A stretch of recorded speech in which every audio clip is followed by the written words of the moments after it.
찬송하겠습니다. 그 크신 하나님 사랑 304장입니다. 304장 그 크신 하나님의 사랑 우리 찬양합니다.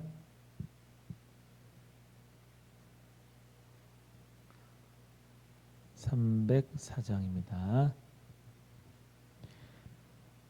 그 크신 하나님의 사랑 말로 다 형용 못하네. 저 높고 높은 별을 넘어 이 낮고 낮은 땅 위에 죄범한 영혼 구하려 그 아들 보내사 화목제물 삼으시고 죄 용서하셨네.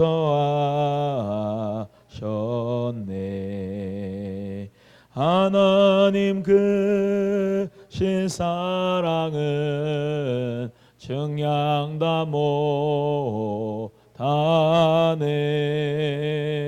영원히 변치 않는 사랑 성도여 찬양하세. 괴로운 시절 지나가고 땅 위에 영화세할 때 주 믿지 않던 영혼들은 큰 소리 외쳐 울어도 주 믿는 성도들에게 큰 사랑 베푸사 우리의 죄 사했으니 그 은혜 잊을까. 하나님 크신 사랑은 증량다 못하네. 영원히 변치 않는 사랑 성도여 찬양하세.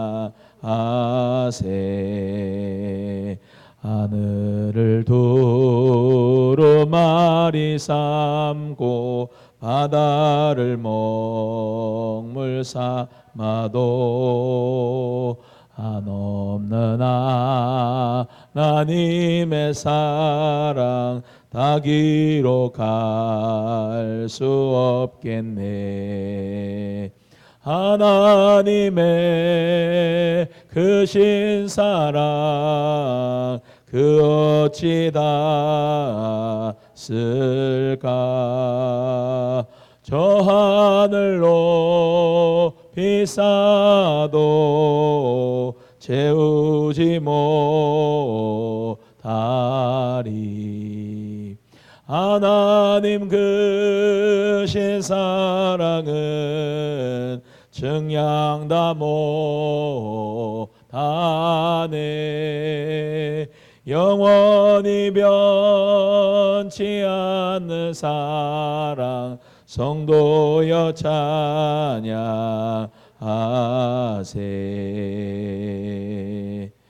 아멘. 우리 301장 지금까지 지내온 거 우리 찬송 한 장 더 합니다. 301장입니다. 찬송가 301장.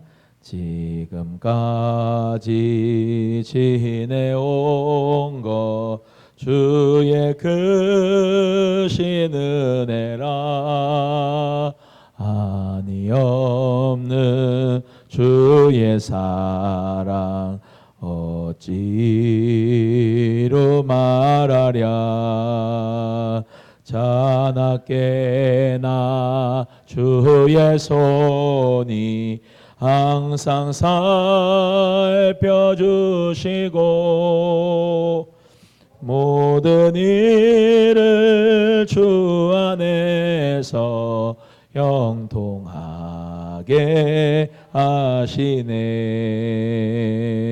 몸도 맘도 연약하나 새 힘받아 살았네.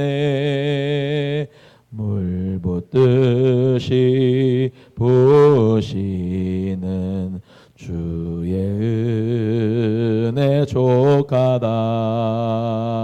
사랑 없는 거리에 나 험한 산길에 맬 때 주의 손을 굳게 잡고 찬송하며 가리라. 주님 다시 배올 날이 날로 다가와 무거운 짐 주께 맡겨 벗을 날도 멀잖네. 나를 위해 예비하신 고향 집에 돌아가 아버지의 품 안에서 영원토록 살리라. 아멘. 착히요. 여기 병원 가셔야 되겠나? 고기. 컴퓨터 자판 위에 그 주보 옆에. 네. 우리 사도신경으로 신앙 고백하겠습니다. 전능하사 천지를 만드신 하나님 아버지를 내가 믿사오며 그 외아들 우리 주 예수 그리스도를 믿사오니 이는 성령으로 잉태하사 동정녀 마리아에게 나시고 본디오 빌라도에게 고난을 받으사 십자가에 못 박혀 죽으시고 장사한지 사흘 만에 죽은 자 가운데서 다시 살아나시며 하늘에 오르사 전능하신 하나님 우편에 앉아 계시다가 저리로서 산 자와 죽은 자를 심판하러 오시리라. 성령을 믿사오며 거룩한 공예와 성도가 서로 교통하는 것과 죄를 사하여 주시는 것과 몸이 다시 사는 것과 영원히 사는 것을 믿사옵나이다. 아멘. 우리 292장 주 없이 살 수 없네 우리 찬양합니다. 292장입니다. 찬송가 292장. 주 없이 살 수 없네 죄인의 구주여 그 귀한 보배 피로 날 구속하소서. 구주의 사랑으로 흘리신 보혈이 내 소망 나의 위로 내 영광 됩니다. 주 없이 살 수 없네 나 혼자 못 서리. 힘없고 부족하며 지혜도 없도다. 내 주는 나의 생명 또 나의 힘이라. 주님을 의지하여 지혜를 얻으리. 주 없이 살 수 없네 내 주는 아신다. 내 영의 깊은 간구 마음의 소원을 주밖에 나의 마음 네 알아주리요. 내 마음 위로하사 평온케 하시네. 주 없이 살 수 없네. 세월이 흐르고 이 깊은 고독 속에 내 생명 끝나도 사나운 풍랑일 때 날 지켜주시니 내 곁에 계신 주님 늘 힘이 됩니다. 아멘. 우리 함께 합심해서 기도하겠습니다. 우리 기도할 때 주님 은혜 가운데 우리 사랑하는 귀한 성도님들 모두 다 부활의 신앙을 가지고 믿음 안에서 승리할 수 있는 복된 믿음이 되게 해달라고 우리 기도하고, 특별히 새성전 건축을 위해서도 함께 기도해 주시고, 또 특별히 오늘 기도할 거는 우리 김희숙 권사님 둘째 따님이 있어요. 근데 어저께 이제 수술을 했어요. 그래서 순산을 해가지고 산모도 아기도 다 괜찮다고 하는데 주님 은혜 가운데 잘 회복이 되게 해달라고 기도해 주시기 바랍니다. 우리 유아세례 받은 애기 있죠? 예, 그 애기 이제 동생이 이제 나왔어요. 그래서 우리 모두 함께 기도해 주시고, 우리 대부분 우리 성도님들 모두 다 이제 감기 안 걸리고 몸도 건강하시고 환절기에 하나님 은혜 가운데 신원을 강건하게 해달라고 우리 성도님들 위해서 함께 기도하겠습니다. 주 이름 한 번으로 기도합니다. 주여, 할렐루야. 하나님 아버지 감사합니다. 우리 하나님께서 우리를 사랑해 주셔서 감사합니다. 오늘도 수요 예배로 하나님께 영광 돌리게 하심을 감사합니다. 하나님 아버지, 환절기가 돼서 하나님 많은 성도님들이 하나님 감기에 또는 하나님 아버지 눈병에 하나님 어려움을 당합니다. 하나님께서 불꽃 같은 눈동자로 보호하시고 건강함의 축복을 더하여 주셔서 하나님 은혜 가운데 무사히 환절기를 잘 지나가고 강건할 수 있는 믿음 되게 하시고 또 육체가 되게 하여 주시옵소서. 특별히 하나님 은혜 가운데 우리 귀한 김일숙 권사님 따님, 우리 다혜 자매가 하나님 아기를 순산했습니다. 하나님 은혜 가운데 건강하게 해주시고 하나님 회복하게 하여 주시고 치료돼서 하나님 은혜 가운데 행복한 가정을 이루고 신앙생활 잘할 수 있도록 도와주시고 하나님 아버지께서 그 가정 위에 구원의 축복을 더하여 주시기를 간절히 원하고 원합니다. 하나님 특별히 하나님 새 성전을 건축하도록 주님께서 은혜 주심을 감사합니다.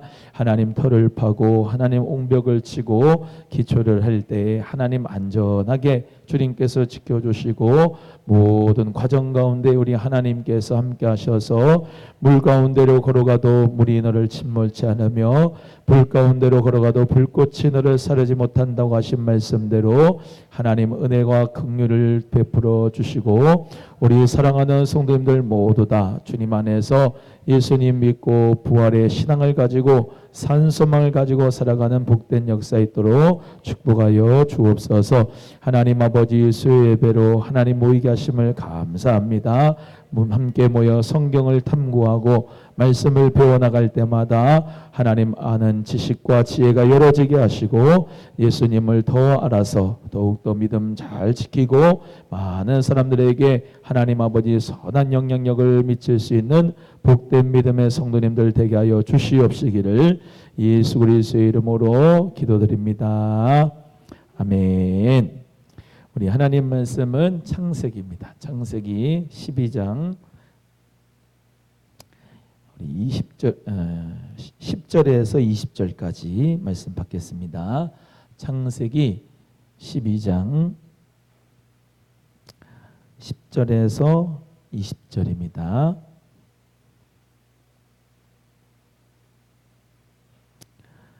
다 같이 함께 합독하겠습니다. 시작.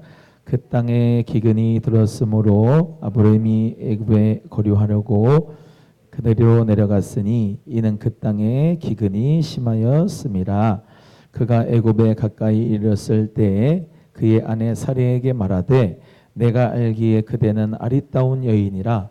애굽 사람이 그대를 볼 때에 이르기를 이는 그의 아내라 하여 나는 죽이고 그대는 살리리니 원하건대 그대는 나의 누이라 하라.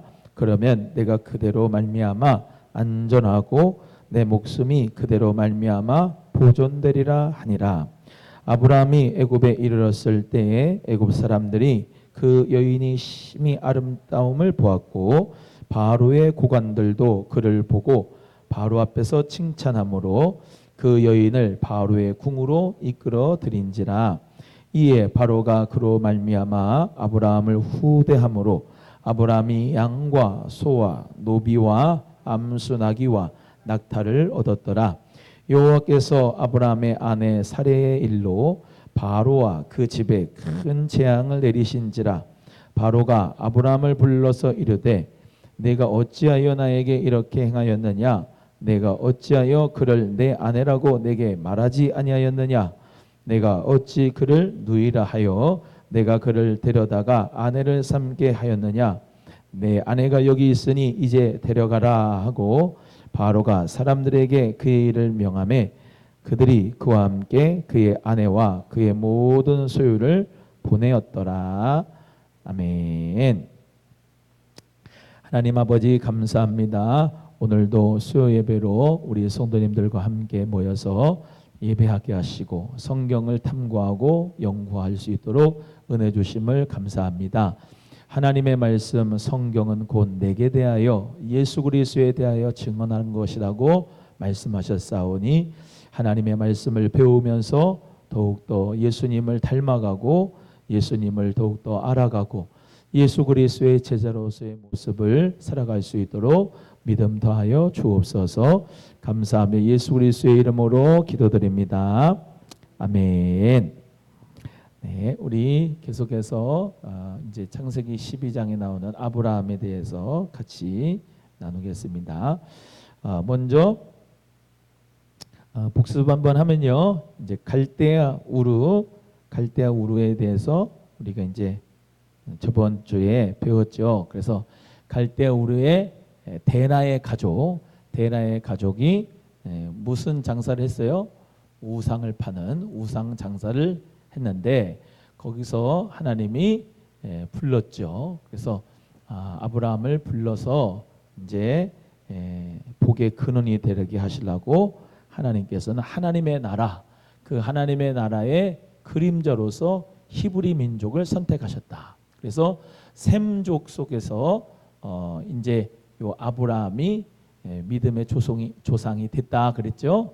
그래서 아브라함이 히브리 민족의 조상이라 할 수 있다라고 말씀을 드렸어요.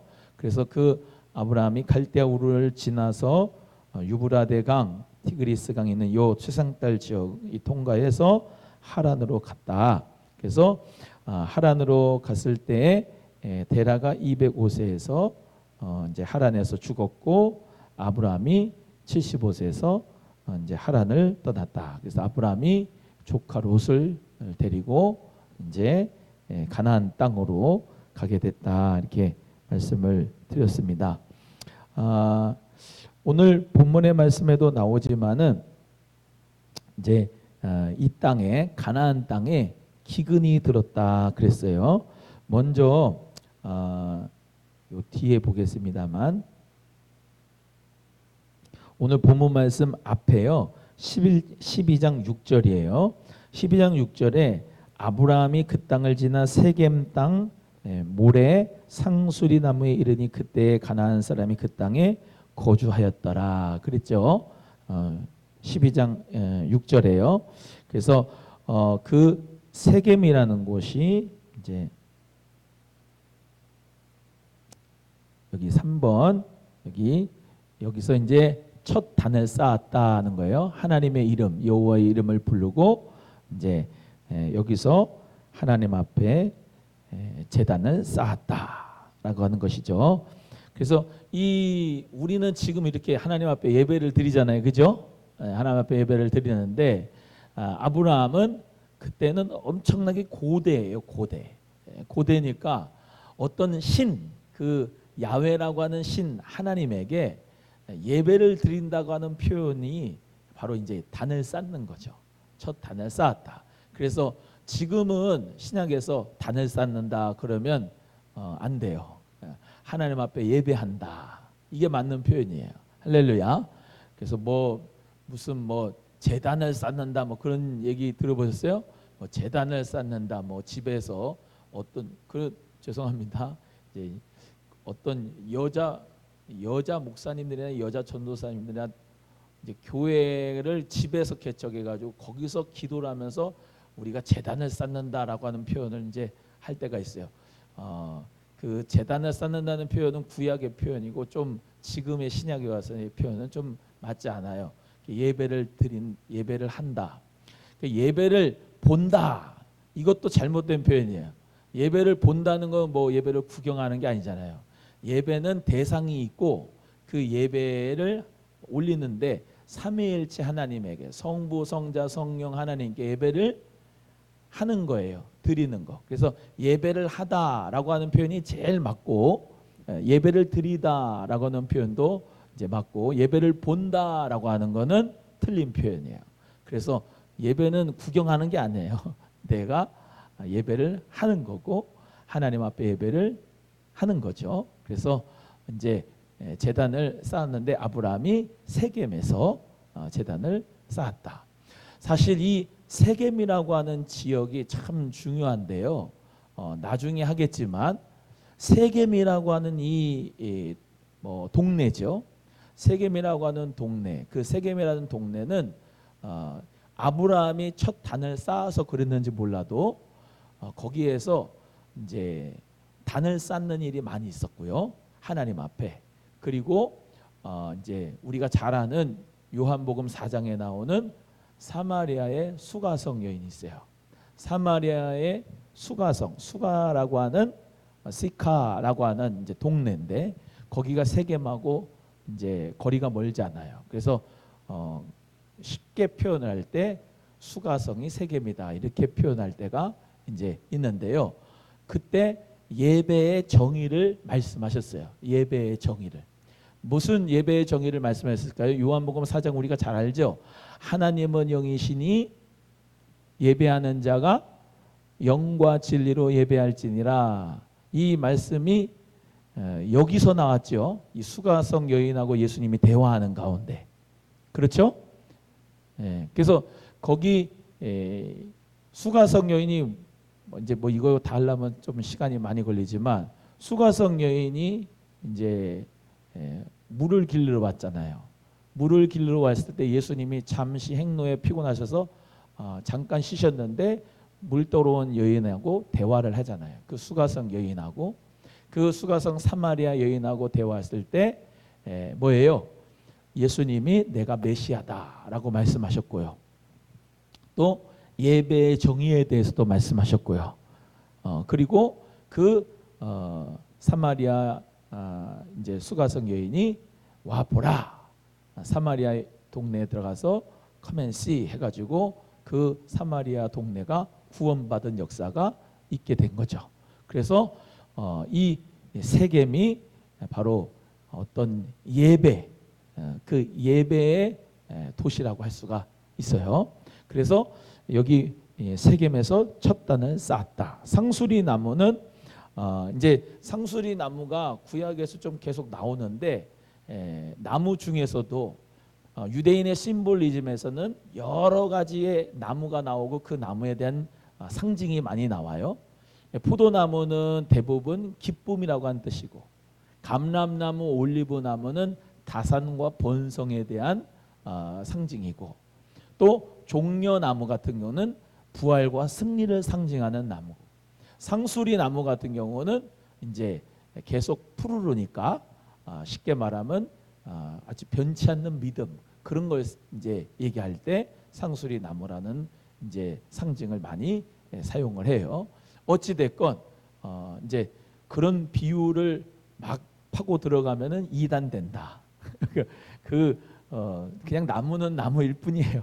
나무는 나무일 뿐인데 그 유대인의 심볼리즘, 유대인의 상징주의에서는 이런 상징이 팩트로 나와 있어요. 그래서 이제 성경을 볼 때에도 이런 신천지나 이런 이단들은 비유풀이를 하거나 상징풀이를 할 때에 성경에서 성경으로 가는데 그러면 안 된다. 왜 안 되냐? 그때 거기에서의 문맥하고 여기에서의 문맥하고는 다를 수가 있어요. 쉽게 말하면 포도나무의 열매가 예수님이 참 포도나무요 너희는 가지다 라고 할 때 그 의미는 좋은 거예요, 나쁜 거예요? 좋은 거죠. 예수님이 포도나무고 우리는 가지고 좋은 의미잖아요. 근데 요한계시록에 나오는 쥔노의 즙 포도즙 틀에다가 짜버린다 라고 하는 거는 포도즙 틀에다가 짜버린다는 게 좋은 거예요, 나쁜 거예요?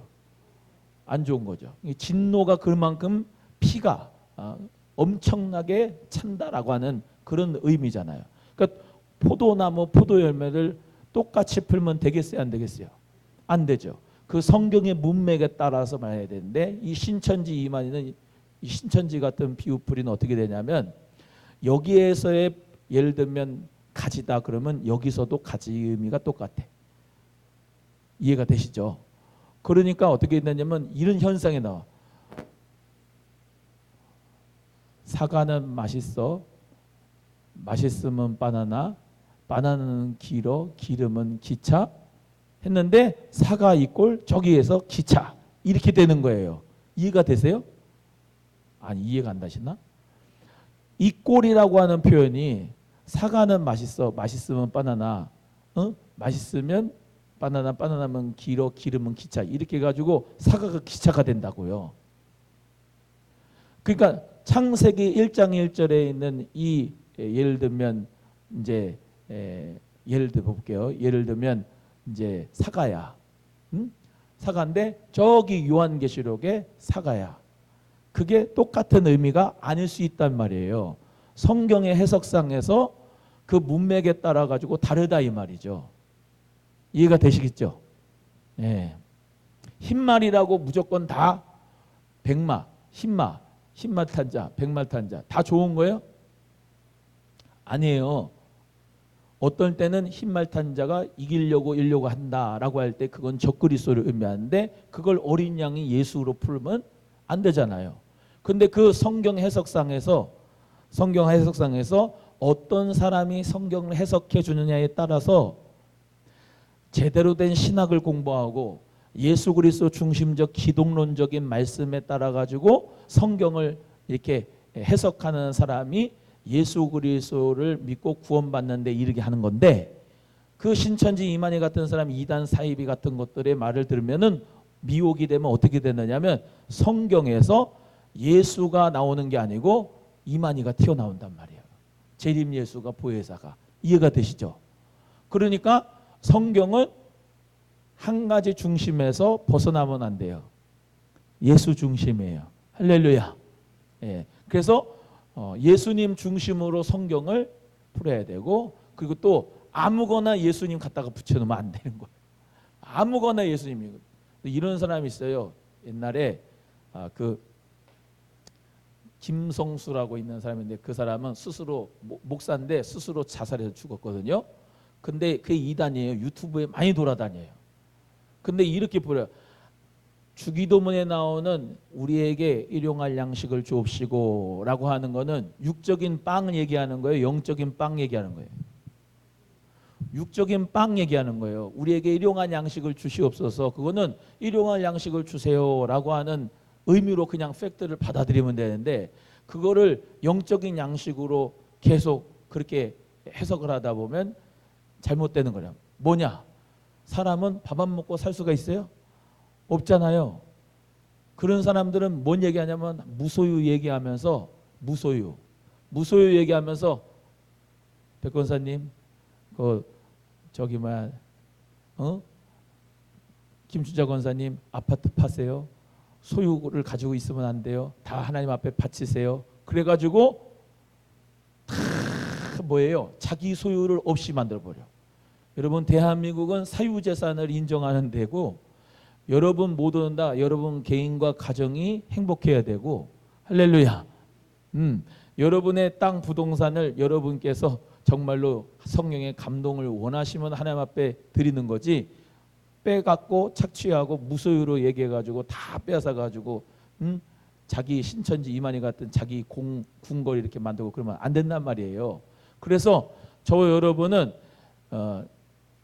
신앙생활도요 어디에서 하느냐에 따라서 참 중요한 게 뭐냐면은 예를 들면 그런 김성수 같은 사람 이런들은요 염세주의에 빠져요.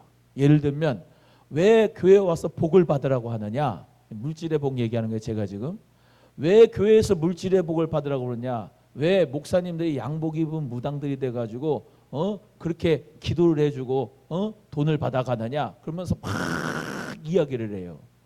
자기만 깨끗하고 자기만 무소유고 정말로 그냥 아무것도 필요 없는 사람처럼. 여러분 있잖아요. 하나님 예수님은요 성령님은요 우리가 잘 되기를 원하세요. 우리가 평안하기를 원하시고요. 여러분 가정이 행복하기를 원하시고요. 할렐루야. 그래서 영혼의 축복, 육체의 축복, 물질의 축복, 또 여러분이 모두가 다 예수님 안에서 잘 되기를 원하시는 분이 주님이시기 때문에 우리는 한편만 쉽게 말하면 치우치면 안 되는 거예요. 신앙생활은.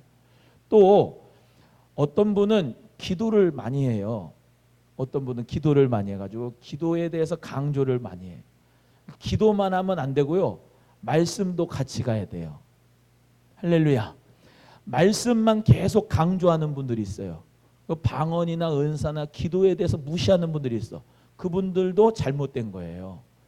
하나님은요 말씀과 기도, 말씀과 성령의 역사가 조화와 균형 있게 신앙생활이 사랑 안에서 이루어지기를 원하신 거예요. 그래서 저와 여러분 모두가 다 이렇게 어떻게 되느냐, 하나님 말씀 중심으로 신앙생활을 잘 할 수 있는 은혜가 있기를 바라고, 상징에 대해서도 이제 상수리나무 얘기해서 그렇지만 그런 나무 같은 거 쭉 얘기를 해도 그런 거에 너무 상징에 대해서 빠져들면 신앙이 위험해진다. 그래서 요한계시록이 상징이 많잖아요. 그렇죠? 그렇죠? 요한계시록에 상징이 많아요. 비유도 많고. 근데 그 상징이나 비유를 너무 그쪽으로 팔게 되면 풍유, 비유, 은유 이런 부분으로 많이 알레고리로 자꾸 풀어가면은 신앙생활의 말씀이 조금 벗어나게 될 수가 있어요. 그래서 하나님 말씀은 팩트로 그대로 받아들이는 거예요. 그리고 우리는 자꾸 성경에 대해서 말씀에 대해서 새롭게 해석을 하려고 그러고 자꾸 새로운 것을 좀 먹고 싶잖아요. 그렇죠? 맨날 예를 들면 달란트 비유하면 5달란트, 2달란트 받은 사람처럼 충성하시고 1달란트 받은 사람처럼 충성하지 않고 내버려 두면 안 됩니다. 그 말씀이 있잖아요. 그 말씀은 그냥 그거예요. 아멘이죠. 근데 그걸 가지고 또 다른 이상한 비유를 얘기로 또 다른 어떤 해석을 하려고 새롭게 해석하려고 하는 그런 부분들이 좀 커요. 왜? 지겹잖아요. 그렇죠? 그렇지만 성경은 그러면 안 돼요. 하나님 말씀은요 있는 그대로. 아멘이죠? 예, 하나님 말씀은 있는 그대로. 물론 생명의 말씀이 나에게 적용되는 부분이 큐티를 할 때도 적용되는 부분이 어떨 때는 이 구절에서 나에게 적용이 돼서 은혜가 되고 어떨 때는 똑같은 본문이라도 이 구절에서 나한테 은혜가 되는 거지, 그 내용 자체가 바뀌거나 완전히 새로운 어떤 의미를 찾으려면 안 된다면 큰일 나는 거예요. 그러면 그래서 있는 그대로 말씀이 지겹더라도 그 말씀이 나에게 이제 계속해서 그 말씀으로 해석해 줄 때, 그래서 담임 목사가 힘든 거예요. 왜냐하면 10년, 20년, 30년 가면 갈수록 똑같은 말씀 계속 하잖아요. 그렇죠? 그래요, 안 그래요? 그래요. 그러니까 기성교회 이렇게 설교 말씀, 생명의 말씀 듣다가 딴 데서 예를 들면 신천지가 야 그럼 그렇게 푸는 게 아니고 이렇게 푸는 거야 그러면은 어떨까요? 귀가 그런 거야? 아 그런 의미였어? 그러면서 혹한다고요. 그러니까 미혹이 되는 거예요. 하나님 말씀은 생명의 말씀인데 적용되는 부분이, 텍스트라고 하는 이 성경 말씀은 변하지 않아요. 근데 컨텍스트, 나에게 적용되는 것이 내가 이런 상황일 수도 있고 저런 상황일 수도 있고 이런 환경일 수도 있고 이런 사정일 수도 있잖아요. 근데 하나님 말씀은 그대로인데 그 말씀이 나에게 적용이 될 때 이 말씀이 이거였구나 그러면서 나에게 레마로 다가오는 거지, 자꾸 이상한 해석을 하는 게 아니단 말이에요. 아멘이죠. 그래서 우리 모두가 하나님 말씀 가운데서 이루어진다. 왜 요즘 제가 이런 말씀 많이 하면 이 거짓 선지자들, 거짓 교사들, 이거에 대해서 지금 계속 말씀하기 때문에 그래요. 하도 많으니까 이단과 사이비들이. 그래서 우리는 말씀 중심에서 떠나지 않아야 된다. 자, 그 다음에 넘어갑니다. 베델로 가는 거예요. 베델로 3번에서 4번인데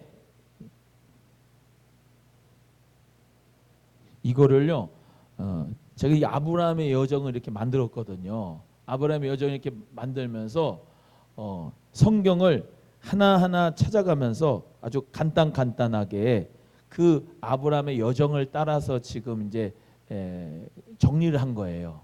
그래서 아까 지도에서 보셨듯이 갈대아 우루, 거기서 하나님 부르고, 또 저쪽 하란으로 가고, 하란에서 또 세겜으로 와서 첫 단을 쌓고, 그때 하나님의 이름을 부르고, 또 그 밑으로 와서 네 번째 베델로 가서 여호와의 이름을 부르는데, 베델은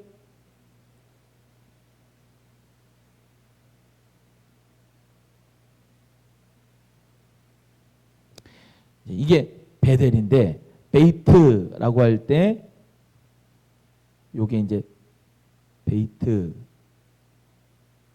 엘 이런 말입니다. 그래서 엘은 하나님, 얘는 집이에요. 그래서 하나님의 집이다. 베델은 하나님의 집. 한번 따라합니다. 베이트 엘, 시작.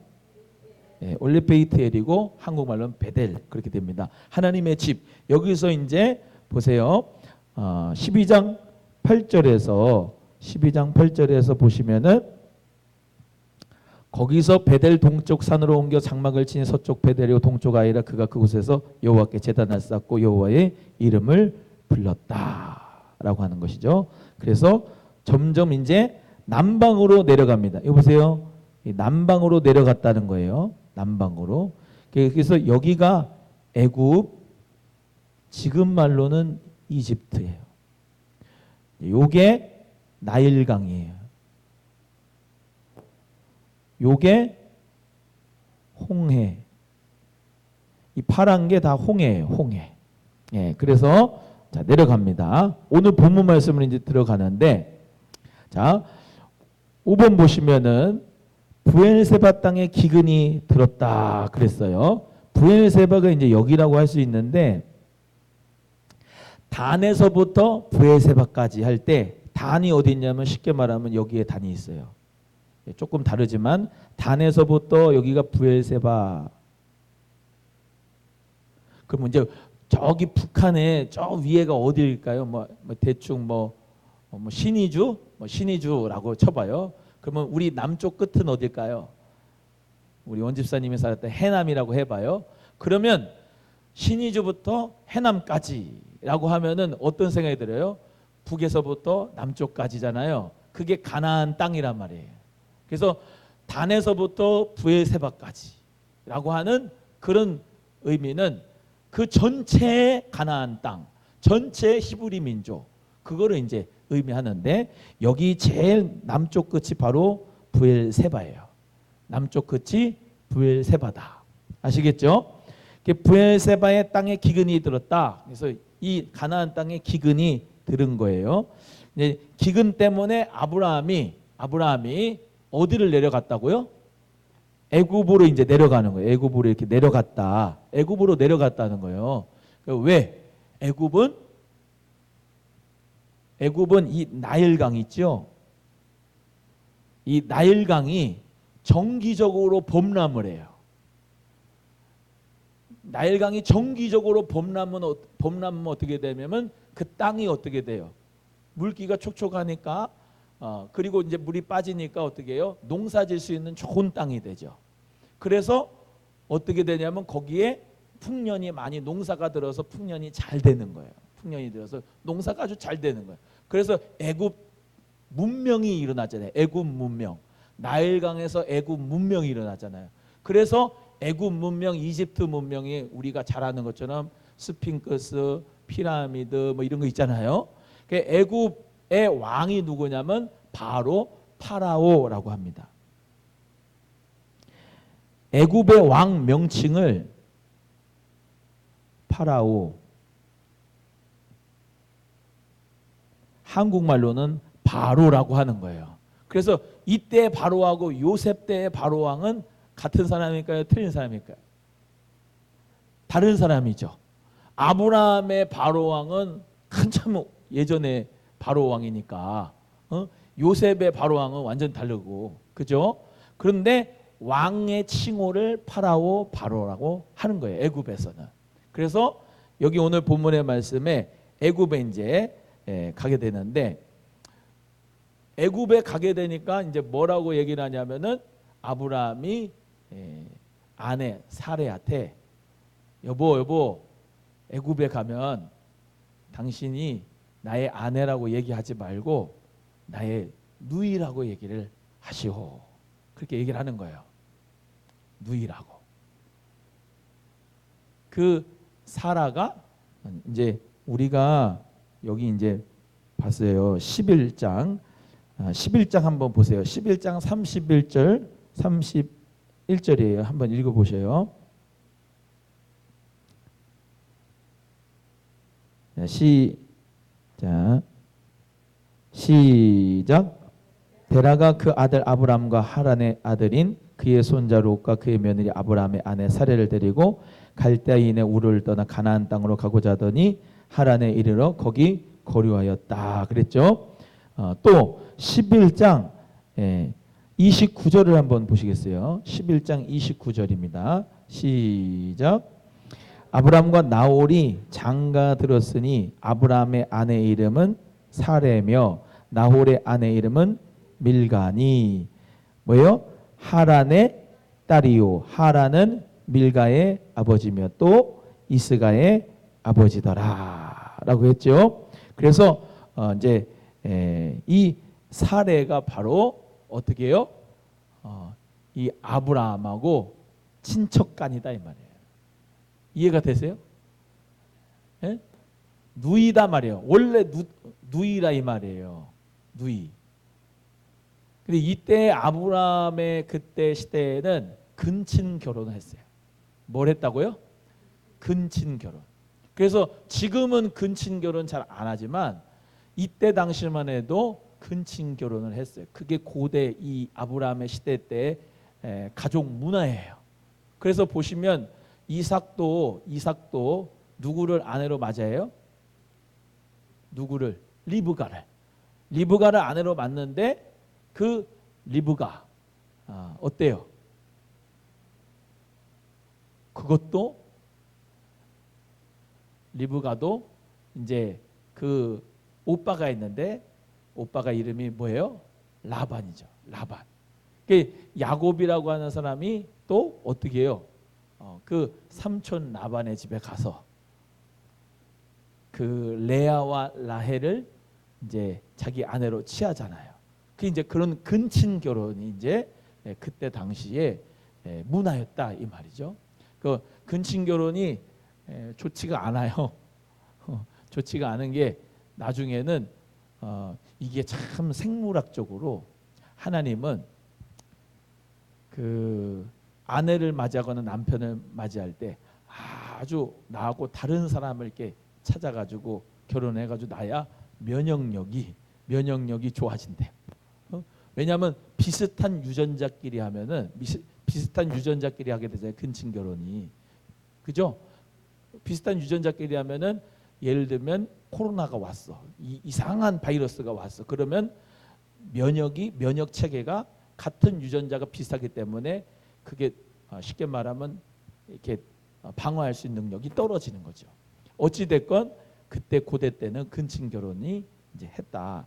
그래서 아내를 누이라고 속였어. 속여가지고 바로 왕이 그런지도 모르고 자기 아내인지도 모르고 바로 왕이 자기의 아내를 삼으려고 했죠. 근데 하나님한테 혼났어. 오늘 본문 말씀 보면 하나님 앞에 혼난 거예요. 왜 나한테 얘기 안 했냐고 아브라함한테 왜 얘기를 안 한 거예요.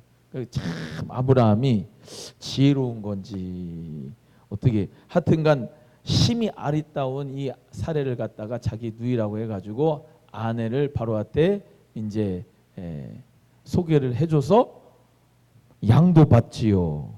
어디 또 뭐도 받아요. 소도 받지요. 노비도 받지요. 암수, 나귀와 낙타까지 다 얻었다 그랬어요. 야, 사라가 얼마나 이뻤으면 그랬을까? 얼마나 이뻤으면. 심히 아름다웠다는데 얼마나 아름다웠으면. 그 아리따운 사라 그를 이 바로가 얻어가지고 이렇게 많은 이때 이제 이런 양, 소, 나귀 이런 거를 줬다는 거는 이제 큰 재산을 준 것과 같아요.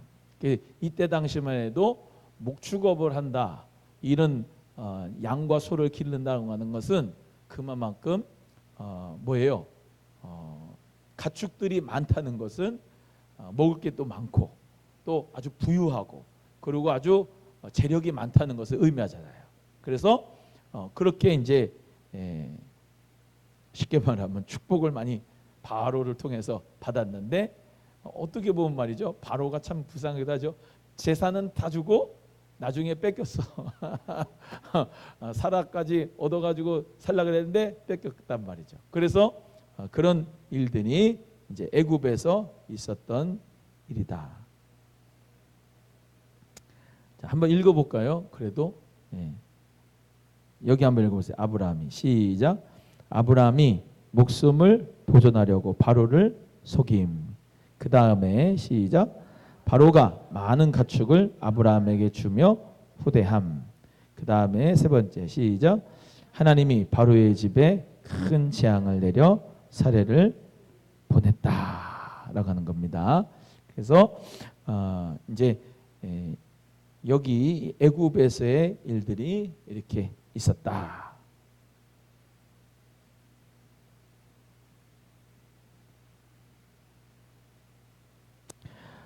시간이 이제 조금 그래도 남았기 때문에 좀만 더 해보겠습니다. 이제 애굽에서 이제 올라오는 거죠. 올라오는 거예요.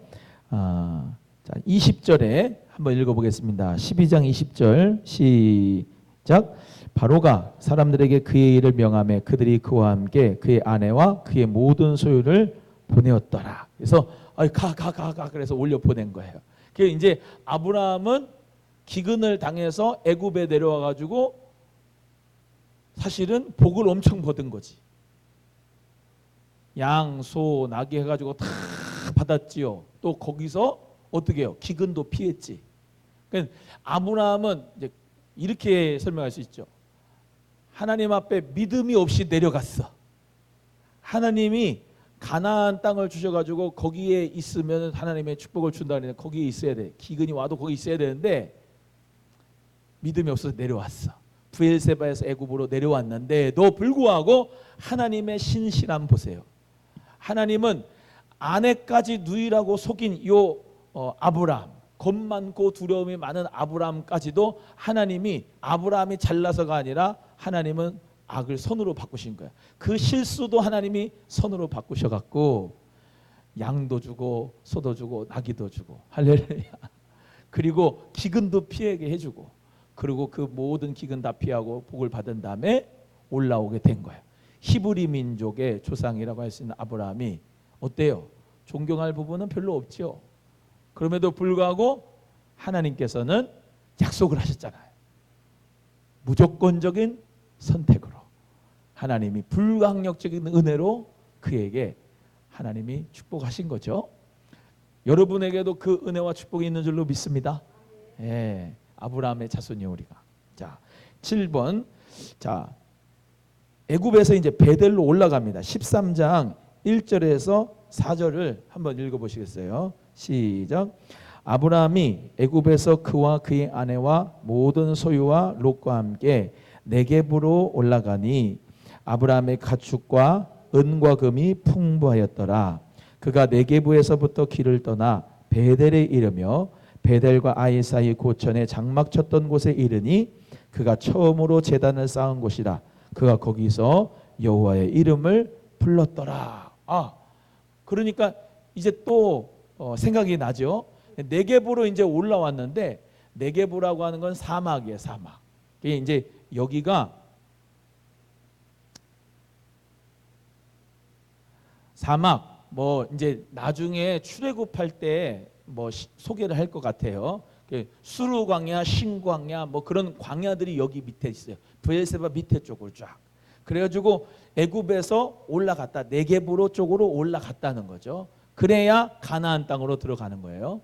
그래서 올라가면서 이제 하나님이 가축과 은금이 풍부하게 해주셨고, 그런 가운데 네겝에서 길을 떠나 베델로 이제 올라간 거죠.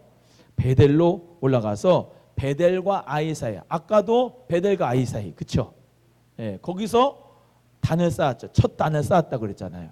거기서 여호와의 이름을 불렀다 그랬잖아요.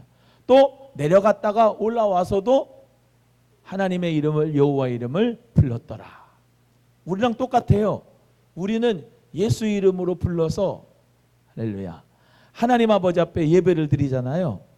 아브라함도 여호와의 이름을 부름으로 여호와께 제단을 쌓고 예배를 드리는 거죠. 그래서 그런 마음으로 이제 베델로 올라온 것이다. 그래서 오늘은 여기까지 하도록 하겠습니다.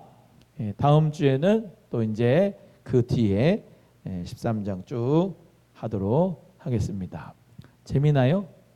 네, 감사합니다. 우리 함께 주기도문하고 예배 마치겠습니다. 하늘에 계신 우리 아버지여, 이름이 거룩히 여김을 받으시오며 나라의 임하옵시며 뜻이 하늘에서 이룬 것 같이 땅에서 이루어지이다.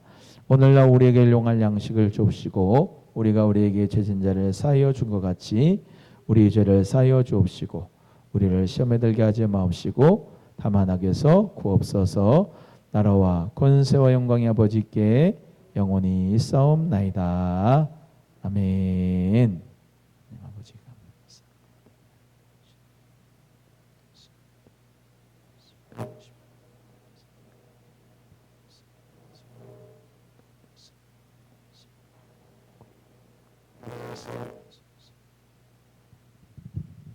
감사합니다.